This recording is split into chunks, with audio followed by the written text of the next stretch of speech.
There are a ton of really great mobile games out there that many people don't know about, so much so that this is my third video on it. But this one's gonna be a little different. I decided to listen to you guys. Yay. And I picked some of the games that you guys wanted me to look at. So without further ado, no, I'm not French. More obscure mobile game. Yeah. Also, thank you for 10,000 subscribers. I really appreciate it.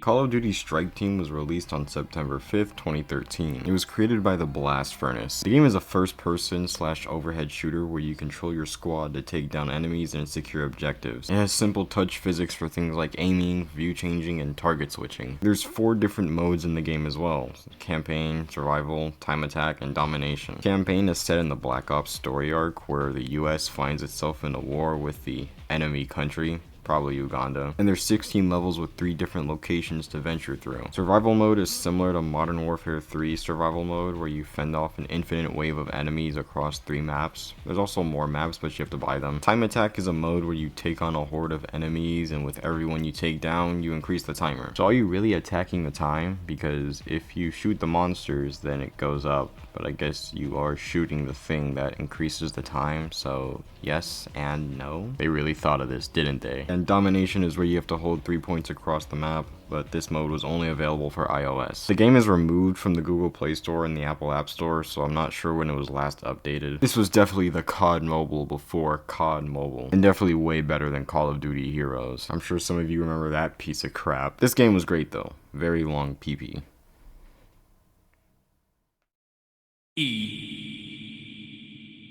Zombies Ate My Friends was released in April of 2013. It was created by Glue. It's a zombie survival game that takes place in Festerville, where you hold off zombies from your safe house, then scavenge loot when it's safe. You can customize your character with tons of clothing, items, and weapons. I personally think the magnifying glass is pretty lethal. The town of Festerville is filled with restaurants, police stations, stores, and other places, although the things it's filled with may not be completely harmless, like my balls. You can even go on quests to help other survivors, but I don't know why you'd want to do that. The mechanics are like an RPG where you and your opponent take turns hitting each other, and when you kill the zombies, they either fall apart or explode into this green goop and then vanish in this purple smoke. See, Glue was being too kid friendly. That's why they suck now. How about I put my balls in your mouth and you explode into green goo and turn to smoke? The game is delisted from the Google Play Store, but it is available on Aptoide and Happy Mod, but it only works on older devices. This game seemed pretty nice. I wish I had got to play it though. The soundtrack was pretty cool as well. I guess the zombies that ate my friends ate the sales too.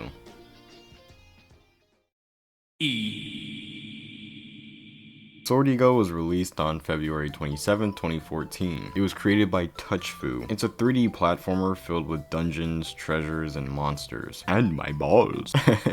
Okay, look, I had to. You can gain XP while finding weapons and spells to take down enemies. There's even hidden swords in certain caves. You start the game off by waking up with somebody saying your master hasn't returned. As you explore the land, you eventually find him dead.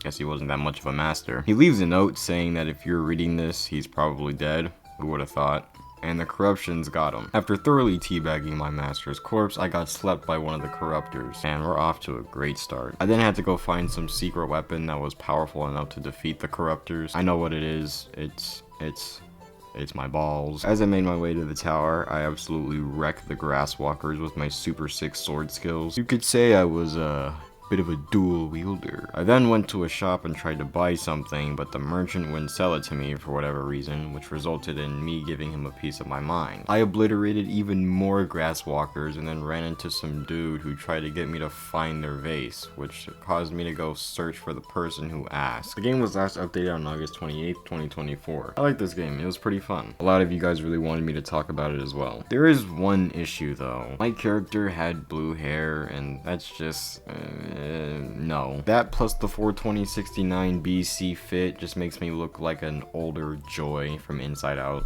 L game, I immediately uninstalled, and I deserve to be financially compensated for any emotional distress. In all seriousness though, I really like the game. It's pretty cool.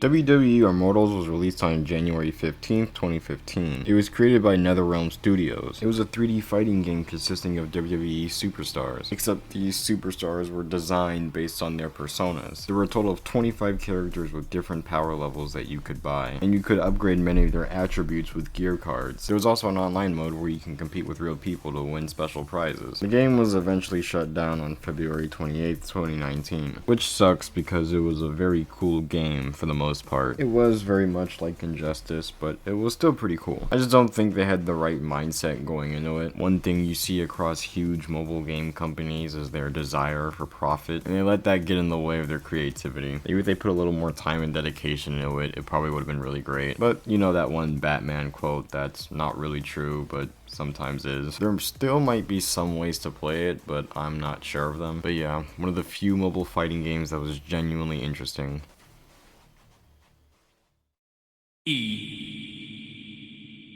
Rival Gears was released on February 22nd, 2017. It was created by Short Round Games. It's an online racing game with a futuristic theme. You could race solo or with a team in head-to-head events with big stakes and prizes. You could also make wagers with real people and compete against them. There's tons of cars with a very unique design, if I say so myself. I don't think there's another game out there with cars like this. The reason for that is, in the story, normal cars were banned and were replaced with self-driving ones. So the underground scene scrapped these old bodies and mixed them with anti-gravity technology to create these racing machines, which is, wow, an actual genuinely good piece of lore. You could customize these cars and upgrade them to look and be the best. Play through the campaign to unlock maps, cars, and other bonus items. The game was last updated on September 26, 2017, and is delisted from the Google Play Store. You can get the game on Aptoide and Happy Mod, but the servers are shut down even though it says it's under maintenance. When this game was still up, I briefly played it. I never got the chance to fully get into it. This is genuinely one of the cooler concepts of a racing game, although I also don't know any of the faults the game had, if it had them. This looked really cool though. The devs seemed to care about it quite a bit. From what I was looking at, the story seemed to be somewhat fleshed out and everything, and the car designs are pretty swag. I'm sure Woman Man would use one of these. But yeah, sucks to see it gone.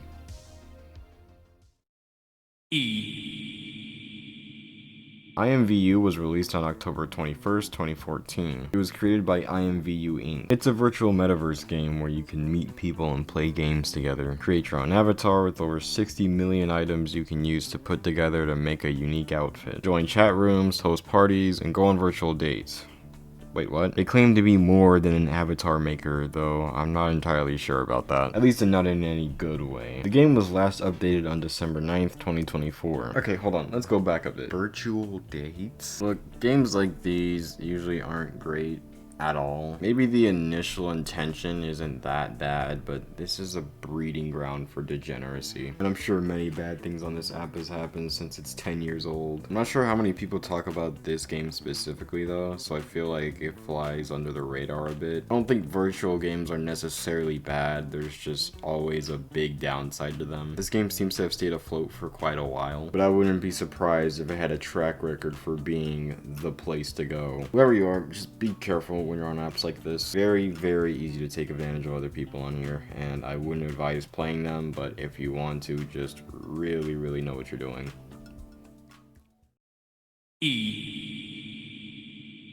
Bloody Bastards was released on January 31st, 2020. It was created by Tibbeth. I genuinely don't know if that's a person or a company. It's a fast-paced ragdoll game where you fight against your brethren. Use axes, maces, swords, and hammers to take down your enemies, while also defending yourself with shield. As you can see in the gameplay provided, I'm pretty good at that. Play various levels in tons of locations, from the Cheerioed lands of Britain to China, where iPhones should be made. Mix and match different items to create strong combinations, like Nothing and Nothing, my favorite. The game was last updated on December 9th, 2024. This was another game you guys really wanted me to check out, and once again, I can see why. It's pretty cool. Although the enemies are a little too easy, if I might say. Probably because I was in Britain. The game is funny though, and I really enjoyed it. I will definitely keep this one around on my phone. Let's not take that out of context.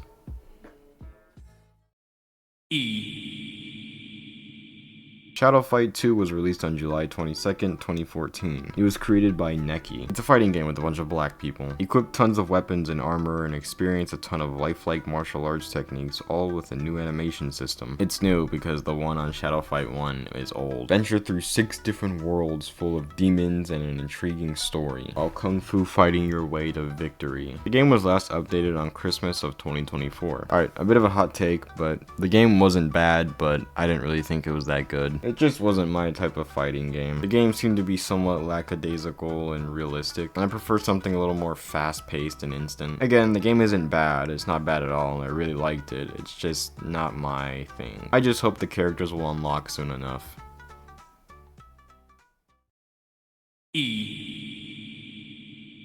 Wasteland Story was released on October 23rd, 2022. It was created by Lunarite Studio. It's a 2D side-scroller in a post-apocalyptic world. You start the game by customizing your character with a ton of options, only for a robot to find you. Explore different places filled with salvageable items, evil robots, and radiated monsters. Learn and master the difficult skill curve to efficiently take down enemies, and experience an interesting, ongoing story with fast-paced, action-filled gameplay. The game was last updated on August 3rd, 2024, and a funny story, this game wasn't even supposed to be in the video. I just stumbled upon it and decided to play it. It is genuinely a very interesting game, and it's not a nostalgic game that nobody plays anymore. It's relatively new. I can't say there are a ton of mobile games out there that I'd be willing to play that were made in the last 5 years, but this is one of them. No kizzy on jaw on skibbity, I recommend this game 100%. Especially you get a dog. I'll have to play some more to see if I like the rest, but the initial first 30 minutes were pretty cool. It's a really nice game. I heavily recommend you check it out.